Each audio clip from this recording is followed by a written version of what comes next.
Hey friends, Sleepy here, and welcome to a new episode of the weekly playlist. First off, I want to just wish everyone a happy New Year's. Today is January 1st, 2021. We're on the very first day of 2021. This is actually my very first episode of the weekly playlist for the year 2021. I'm so glad to have 2020 behind us. That was a crazy, difficult year with the pandemic. It just threw a huge wrench into everybody's lives, including mine. I had a lot of things planned I wanted to do last year that I just was not able to do, vacations and doing different things because of the pandemic. We were locked down for so long and things just were closed up. My wife and I didn't do a whole lot of extra traveling or going places. So because of that, I had to have put a lot of plans on hold. So I'm looking forward to hopefully this 2021 will be a much better year. Now I did get to play a lot of games though because of the pandemic. I was just going to work and being home a lot.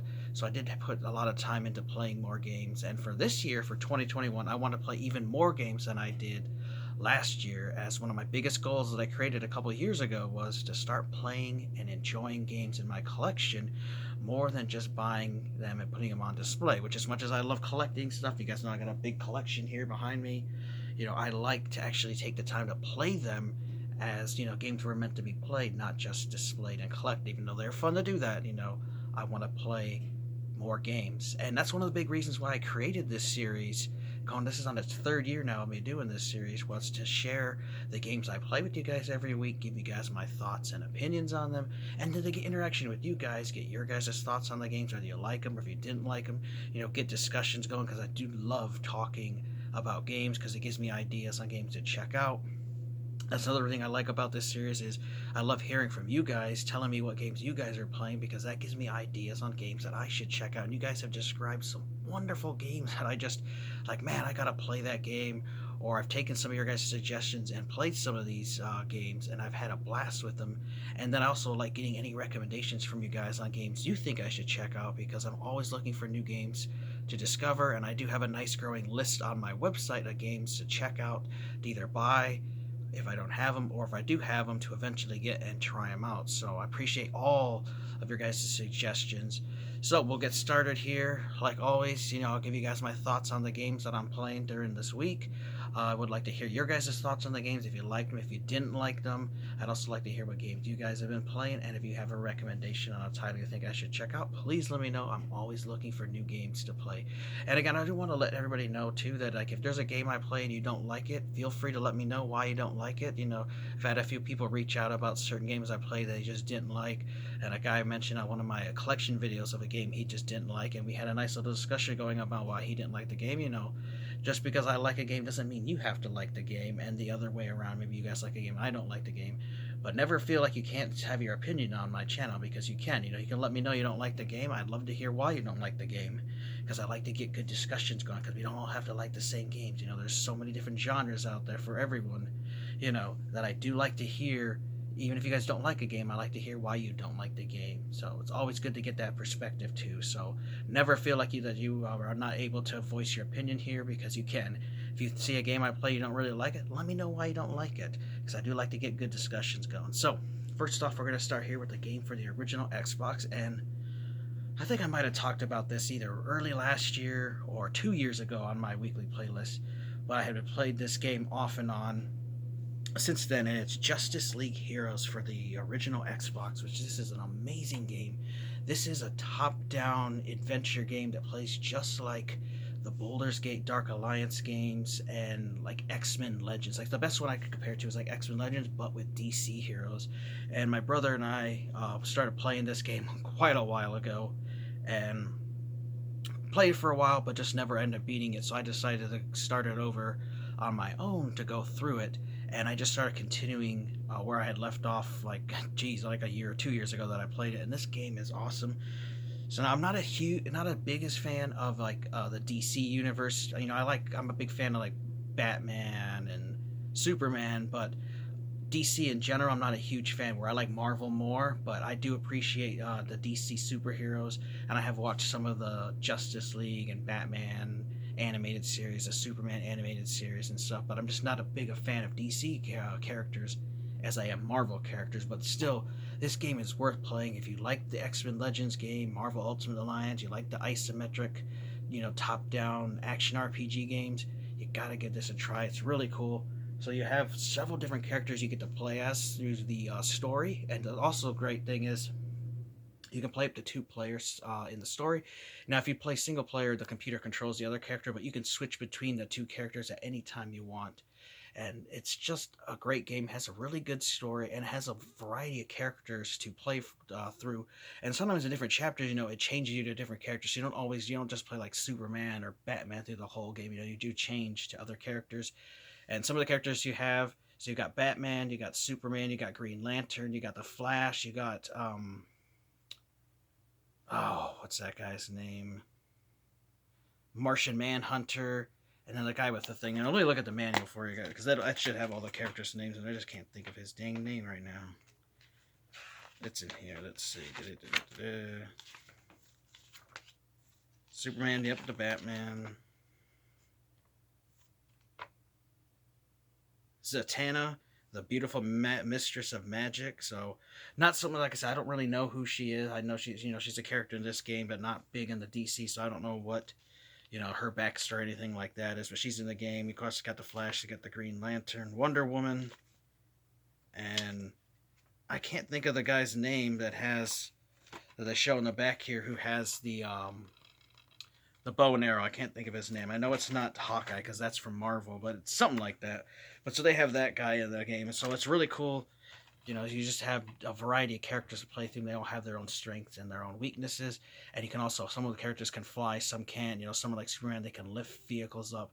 So if you guys have played the Baldur's Gate games, or you played like X-Men Legends, because this really plays a lot like the X-Men Legends games. It's just really fun to run around, beat up dudes, and you can power up your characters by unlocking little nodes and stuff that you can use to upgrade your characters and make them stronger and better, have more health, and fight different enemies and stuff. And this has a variety of different DC villains to fight through. So definitely check it out, especially if you guys are a fan of the X-Men Legends game. Pick up Justice League Heroes, great game. I believe this is also on the PS2, and it's a fairly cheap game. Should be right around $10 or under for a copy, but definitely worth checking out. And then he'll read you guys a little stuff. So, wielding extraordinary superpowers in an interactive, destructible environment. So that's really cool too. Is you can destroy things, throw cars and blow up and fight machines. You join forces with the world's most powerful heroes. So that's cool. You can get a big team going together, and command the amazing powers of Earth's mightiest alliance. Join the legendary Justice League in their quest to defeat Tyrannus, evil intent on turning our world into a living nightmare. So that's really cool. And you have all the different stuff here where you can upgrade all the different characters or different stats and everything, which is something I really like. And it's really cool. It's got a good story and everything, and it's definitely worth checking out, especially, like I said, if you're a fan of those X-Men Legends games, the Ultimate Alliance games. These play just like it. The only thing different is it's with DC superheroes. So definitely check out Justice League Heroes. Awesome game. Another one here I've been playing is for the Nintendo Switch. Now I'm going to show you guys the Wii U copy because I don't physically have the case for the Switch version, and that's Mario Kart 8, which I have played this to death on the Wii U, but I recently started playing it more on the Nintendo Switch. I rented it from GameFly, and then for my Christmas, my wife bought it for me. And so with that, I have to wait for them to send me the case in the mail, and then they'll send me my next game on the list. So I don't have that to show you, but at least when I have something to hold up, so I'll show you guys the Wii U version. But I've been playing it on the Nintendo Switch, which I really like. Mario Kart 8. It's one of my favorite Mario Kart games in the series. I just love how much content is in this one. And being on the Switch, the graphics are updated and look beautiful, especially when you play it in the TV dock mode. But I've been playing it on my bus on my ride to work and ride from home from the bus. And then also I was out the other day doing some Christmas shopping for myself because I got some gift cards, which I'll share all that kind of pickups and stuff in my next pickups video over the Christmas things. But on the way there, when I was out shopping, I was playing this on the bus, and it's just a fantastic game full of so many characters to choose from, and some have different varieties. Like I like when you play as Yoshi, you have like 8 different colors of Yoshi. It could be like a white Yoshi, a red Yoshi, a green one, a blue one. It's just awesome to have a different variety of those to choose from. You also have Shy Guys, and they have a whole bunch of different colors. Your yellow and black and red and blue and green, purple. You got your Wario, you got Donkey Kong, you got Bowser. Then you have the Dry Bones Bowser, and you got a Koopa.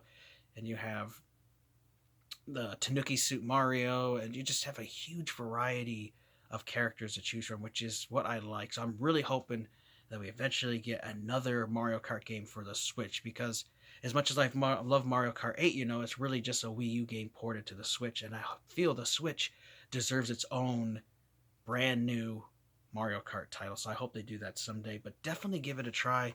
Whether you got it on Wii U or the Nintendo Switch, check out Mario Kart 8. Of course, if you have it on Switch, you can play it online multiplayer. You can play up to 4 players locally. Really fun game. They redid the battle system for the Switch version. All the content that you had to buy, the 2 DLC packs and the free like car packs and stuff that they had released for the Wii U version, is automatically in the Switch version, which I like. And the other thing I do like is that at the beginning, now you do have all the characters unlocked. I liked on the Wii U you actually had to unlock characters. So that's one thing. That's the only my issue I have, is I wish that you got to unlock the characters. I like unlocking stuff in games. I don't like just having everything available at once. I like to have an incentive to keep playing. Now they do this, which was nice, is you can actually unlock new carts or bikes. You also can unlock new tires, and you can also unlock new gliders for your vehicles, because that all affects performance. Some makes your cars heavier, some acceleration, or the driving, or the handling, or how much they grip and stuff. So I do like that aspect, that you can tweak your car to your own personal driving style. But definitely check out Mario Kart 8. If you got it for Wii U or you have a Nintendo Switch, you owe it to yourself to pick up a copy, because it is one of the best Mario Kart games. Tons of classic tracks too. You have all the main tracks that were created for Mario Kart 8, but then you also have classic tracks like from the Super Nintendo, the 64, the Game Boy, the DS, the 3DS, the Game Boy Advance, like all the different Mario Karts. They picked select few tracks from there and put them in the retro tracks that you can actually go through and play. Of course, this has your 50 or 100, 150, 200, and mirror modes to play through. And the higher the CC is, the more difficult the game is. Now, I've been just going through on 50, because I like to go through 50 and work my way through. And of course, 50 is like an easy breeze. Like the computer barely even tries. But when you get into that 150 and 200, boy, you better be fucking good, because them computer guys are just amazing. They cheat on you, and they gang up on you with the power ups and everything. It can get annoying on those higher difficulties, but it's really thrilling. And I just been having an absolute blast with this game. I love that you actually have 12 players in a race instead of just like 8 that you normally have in past ones.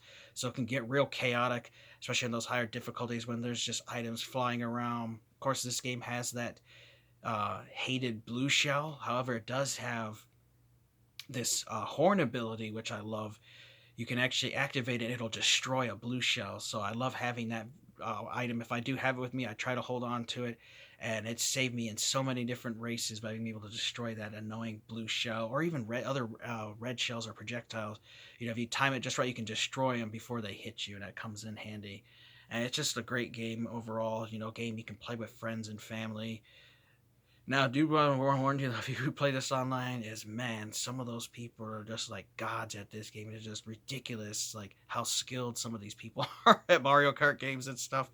Of course, this has like the drifting and stuff, which I've become really good with drifting, because it's needed, especially in multiplayer, to get a boost. Because you do get a small boost, if you drift, and if you drift really long, it changes different colors. Like it starts out like white, then it gets gold, and if it gets to like a reddish pink color, you're at like a super turbo like mini, and you get a big boosted charge from it. Another thing I like is you can draft cars, so that's right, you're behind another cart, and then you can draft and then zip right around them, and it'll give you a nice boost around the characters. So definitely check out Mario Kart 8. Like I said, fantastic game. Having a blast with it on the Switch. I beat the like hell here on the Wii U version. Definitely worth checking out on the Nintendo Switch, as they have upgraded the graphics, and it's in HD, and it looks just wonderful. And the last game was, this game's just been eating up a lot of my time. I've been talking about this in the last several weeks, and that is Assassin's Creed Valhalla, which this game is amazing. I'm having an absolute blast with it. First thing, is just like in Odyssey, you can choose, the main character's name is Ivor, and you can either be a male Ivor or a female Ivor. And you can actually change it at any time. In the middle of the game, you can just go into the animus and say, I want to play as a female. boom, you automatically switch to playing the female version. I just like playing as the male version because that's just who I look as like a big Viking dude. Which there are some strong, shield maids and women that fight with you and that you fight against in this game. But I just prefer to play as a guy for Assassin's Creed Valhalla, just my own personal preference. But you can play as either one you like to. So I do like that you have that option. You're not locked into either one. So that's great. It has something for everyone. I really love the open world aspect of this game. They really started with the Assassin's Creed Origins and then continued in Odyssey, and now here into Valhalla. Where the original Assassin's Creed games were really pretty straightforward, pretty linear. Where like go from here, do this mission to this mission. There wasn't too many deviation from the main storyline. There was some side stuff to do, but you mainly focused on it. Where these ones, they've kind of opened it up more until you can just do different stuff on your own, continue the story when you want to, or go through side quests and stuff. And that's something I really like. So this game starts out where you're in Norway, where the Vikings are from, but eventually you make your way to England, and that's when the game really opens. The map gets absolutely huge, tons of stuff to do once you get there. So the basic story is that Ivor gets betrayed by his family and clan gets betrayed by another Viking clan. You end up getting revenge against that Viking guy, and then it just kind of changes from there into wanting to build your story and your quests. And I do know that there are a couple different endings for this, and your choices in the game do affect that. So that's really cool. Something I do like having is multiple endings in the game because it makes it where you want to play through it more than once. So that's cool. This does have the whole thing that all the Assassin's Creed games do have, where you have a character who's in what is called an animus machine, and it allows them to like go into their ancestors' past and live their lives to learn secrets and stuff. So that's one thing I just wasn't a huge fan of in the Assassin's Creed games. I really wish these were just set in the time periods that they're based on. But, I do know that they wanted to go for an overall story about assassins versus Templars are in the future. So this one's no different. You play as, I don't remember what her name, it's this lady. But I only played as her a little bit because, it's mostly being here as Ivor and the Vikings. But it's in her ancestor and trying to, learn something in the past that's going to help them in their future. So there's always that aspect that's been in Assassin's Creed games. And I mentioned before, I just wasn't a big fan of these animus thing and the futuristic stuff with it, but it is what it is. You can't really change it. But overall, it's a great series, and all of the Assassin's Creed games are pretty much linked together, like in a big, broad, overall narrative. However, you can play any of them, especially the later ones, without having to play the previous ones, because that's not, you're not going to get lost in story or anything like that, other than like maybe the main narrative, that kind of thing. But wonderful game. I did want to warn people, though, I did have a couple issues when I first got this game with my bonus content getting a lot, because I got this Ultimate Edition from GameStop, which has the Season Pass, but also had the Berserker content, so I got a Berserker Longship, the Gear Pack, the Settlement Pack, Runes, and also got the Berserker Mission, and I got this Beowulf quest. Well, none of it was unlocking, and, I looked online, it's like, oh, you got to beat this quest early in the game when you're in,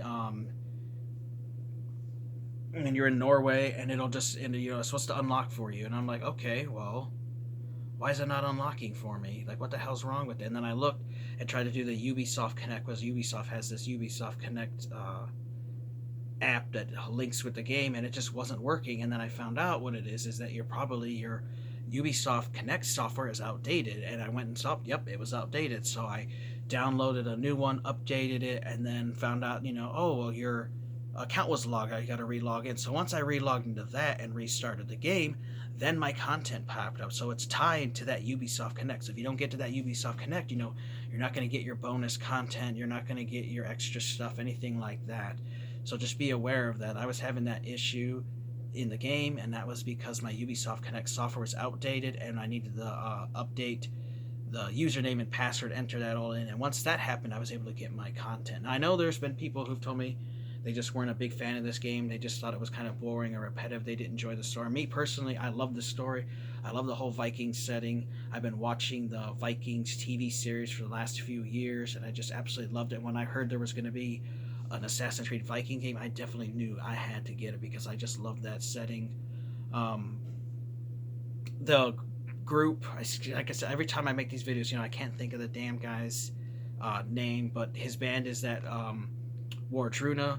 they do Viking music and stuff, and they actually created all the Viking music on the Vikings TV show. Well, they actually do the music for this game too. So the music is just amazing, especially in like the heat of battle. You just get all that great Viking music playing, and it just gets you like pumped up to want to go out and kick ass in the game, which is awesome.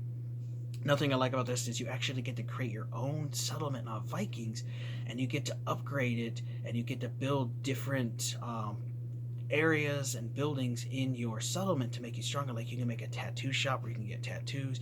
You can set up a vendor where it has that can sell stuff. You can set up um, different little like a brewery. You can set up farms and stuff, and all of that helps build your settlement and makes your settlement stronger and gives you access to new weapons and new characters, side quests, stories and stuff to unlock, and can help your character get stronger. So that's something I really like. That aspect is you actually get to build your own community, and part of that is you have a longship and you get to go out and raid, because Vikings were all big about raiding in England and raiding people and stuff. So you get to raid churches and you get to raid villages and stuff, and you get to pillage them for their resources, which you can then use those resources to upgrade your settlement. So I really like that aspect of this game, and it's really awesome having a team of Viking warriors with you. And once you unlock the barracks actually in your settlement, you can start picking who you take with you, and you can actually recruit characters that other people have created,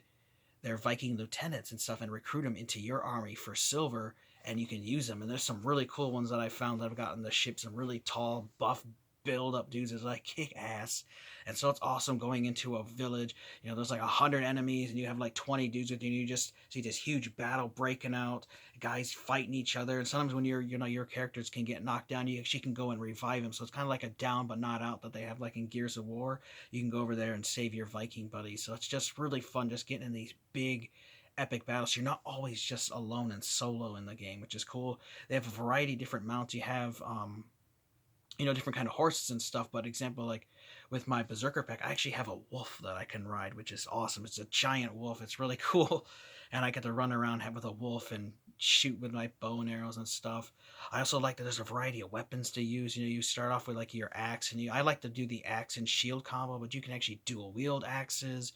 You have spears, you've got swords, pikes. So you do have a variety of weapons to play through the game. Different bows that you can use with bows and arrows, which I love using the bow and sniping dudes. I've been getting really good with headshots, taking out enemies from a distance, really satisfying. It's just awesome. And I just found out that there is another place you can go to besides just Norway and England. And I don't want to ruin the surprise, because it's pretty cool where you get to go to and check out. Which, like I said, you guys know I'm not big on ruining story or anything, but it was just so cool when I went to this new area. It's just fucking awesome, and it's really awesome. And I do hope you guys, when you get to that part, trust me, you'll like it, because it's just cool being able to explore this new area. So there are different areas to go to besides just England and Norway, which is awesome. Tons of quests to unlock. Now, the assassins are in this game, because this wouldn't be Assassin's Creed without it, but they're not called the assassins. When I actually last couple of videos I've been calling them the ancient ones, which is not right. The ancient ones are what become the Templars. The hidden ones are what the assassins started out with before they got called assassins. So they're in this game. You get to learn some of their origins and stuff, and that's really cool, because the Assassin's Creed game wouldn't be complete without having the assassins involved in the story, which is really cool. And then there's a big story going on about you taking out these ancient ones, which are going to eventually become the Templars. So you have that in the game. You have different warriors that run around the world that are super strong you can take out. And I like that the world is broke up through different power levels, and your power levels are tied to how many skill points you have. So if you have 50 skill points, your power at 50 power, and the map will tell you, if the area is too strong for it, because there's some areas where the might be like 290 power, which the guys are like way too difficult to definitely stay away from. You stay to where you are till you level up. And what I like is I heard that you can actually unlock every single skill point in the game. And one thing I like about with the skill thing is it's up in the heavens and like different stars and stuff, and it's all different Norse gods, and little pictures in the stars of these different ones, and you can use that to unlock different things. You can increase your health, you can do evasion, you can unlock stealth, weapon damage, You can choose your alignment. Like if you use like wolf aligned gear, you can use that and it'll increase your stats that way. So it's really nice. You can level up Ivor the way you want to and how you want to play with it. But at the end of the game, you'll have everything completely unlocked and he'll just be an absolute badass, because I'm sure by the time you get to end game, you'll definitely need it, because some of these people are just super difficult. It's one of these games that you can get several hundred hours in. I'm already over 40 hours into this game and I've barely scratched the surface on it. It's one of these games that's going to keep me busy for a long time, just like Assassin's Creed Odyssey has been. Such a fantastic game. Absolutely love this game. I know some people have said it's repetitive, but for me, I just can't get enough of it, and I highly recommend getting a copy of Assassin's Creed Valhalla at some point. Check it out, especially if you're a fan of the Vikings TV show and you like Vikings and stuff. You'll love this, being able to play as a Viking. It's great. I like the combat in it. I like the music, especially the music is just beautiful. It's just great listening to the music. Like sometimes I just listen to the soundtrack at work while I'm working on pulling drawers and stuff. I'll put the playlist on my phone and just listen to it while I count down the drawers and stuff. Like it's that good. The music is amazing. Definitely give Assassin's Creed Valhalla a try. It's really great. We'll do our quick little recap. We talked about Justice League Heroes for the Xbox. I believe it's also on PS2. This game plays just like the Baldur's Gate Dark Alliance games, and like the X-Men Legends, like the best one to compare it to. The superheroes, top-down isometric action where you get to beat up, and action RPG, and then you have different characters to play as, and you can level up those characters with different skill points and stuff. Definitely worth checking out. We talked about Mario Kart 8, which I've been playing on the Switch, which I'm just showing you guys the Wii U version, but basically the same game on the Switch except with updated graphics, and they did tweak some stuff on it. Fantastic game, one of my favorite games in the Mario Kart series. If you got a Wii U or a Nintendo Switch, you owe it to yourself to at least check out Mario Kart. If you've never played the Mario Kart 8, you gotta try it out. Very good game. And then we finally talked about Assassin's Creed Valhalla, which has just become one of my favorite all-time games in the Assassin's Creed series. I love that it's open world. Tons and tons of quests to do besides the main story. You got side quests, you got collectibles to find, legendary animals to kill, you got different warriors in the world to kill, you got all kinds of weapons to unlock, secrets to discover. There's mysteries in the game where you run into weird characters or weird animals in the game, talking things. It's just nuts, some of the stuff that you encounter as mysteries in the game, which I absolutely love. So let me know your guys' thoughts on these 3 games that I shared with you guys that I've been playing during the week. Have you played them before? Did you like them? Did you not like them? What didn't you like about them? What did you like about them? I'd also like to hear what games you guys have been playing. If you have a recommendation on a game you think I should check out, please let me know, because you guys always recommend really wonderful games. I want to thank you guys for watching. Take care. Have a great day. You guys have a great new year. Take care and be well.